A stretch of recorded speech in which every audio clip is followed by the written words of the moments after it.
झारखंड के पूर्व मुख्यमंत्री चंपाई सोरेन को एक बार फिर जीएमएम में वापस लाने के लिए नए तरकीब अपनाए जा रहे हैं।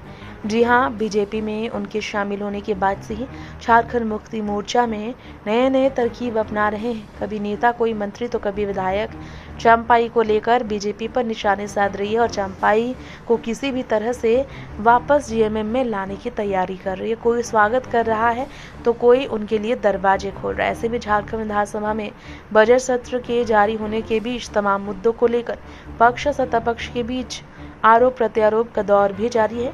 इस बीच झारखंड के शिक्षा मंत्री रामदास सोरेन ने पूर्व सीएम चंपाई सोरेन का नाम लेते हुए बीजेपी पर निशाना साधा। अब शिक्षा मंत्री ने कहीं न कहीं चंपाई की जेएमएम में वापसी के लिए एक नया हथकंडा अपना लिया है। उन्होंने कहा कि बीजेपी में शामिल आदिवासी नेताओं के साथ व्यवहार सही नहीं हो रहा।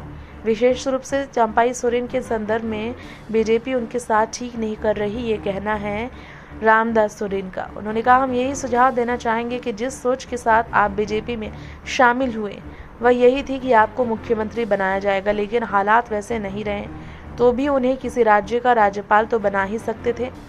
अब ये दिखाता है कि बीजेपी आदिवासियों के साथ कैसा व्यवहार करती है।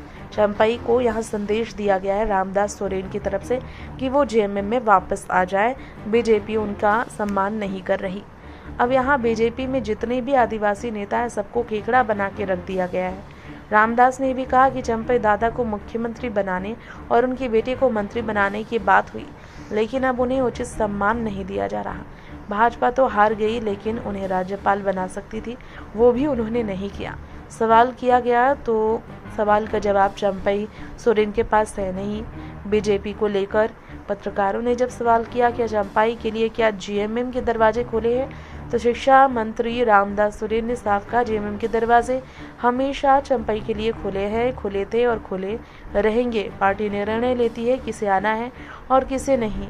आगे जेएमएम ने चंपाई को जितना सम्मान दिया उतना किसी ने नहीं दिया होगा और ना ही किसी से उन्हें मिला, ये भी कहा है। उन्हें मामूली कार्यकर्ता से मुख्यमंत्री तक का सफर तय करने का मौका इसी पार्टी में मिला, लेकिन अब वे कई आरोप लगाकर बीजेपी में चले गए। अब वहां भी उन्हें उचित सम्मान नहीं मिल रहा। नेक्स्ट 9 पॉलिटिकल बाइट से तृप्ति की रिपोर्ट।